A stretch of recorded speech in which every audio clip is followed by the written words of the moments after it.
జీవము గల దేవుడు నిన్ను కొట్టినా, తిట్టినా, చంపినా, బ్రతికించినా, ముంచినా, తేల్చినా, నిలబెట్టినా, పడగొట్టినా ఆయనే చెయ్యాలనే రోషం ఉండాలి పరిశుద్ధాత్మ సంబంధిగా నీకు. నా హృదయంలో ఇంకొక దానికి అది ఎంతటిదైనా, నీకెంత గొప్పదైనా నాకు గొప్పది కాదు. నేను భూమి ఆకాశాలకు సృష్టికర్త అయిన వాడిని హత్తుకున్నా ఆయన చాలు నాకు. లేదు, చాలా బాధలు పడుతున్నావు, అక్కడికి పోతే వదిలిద్ది ఏముండదు, నాకొద్దు, నేను రాను.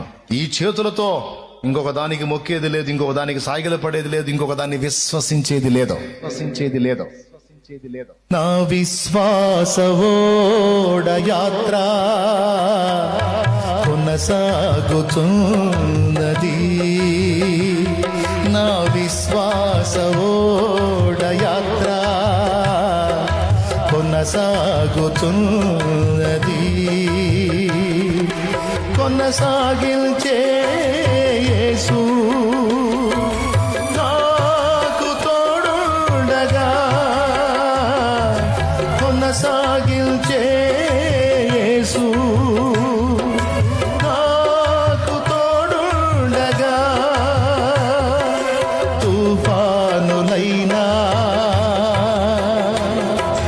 పెనుగాలులైనా, తుఫానులైనా పెనుగాలులైనా ఆపలేవు నా యాత్రను.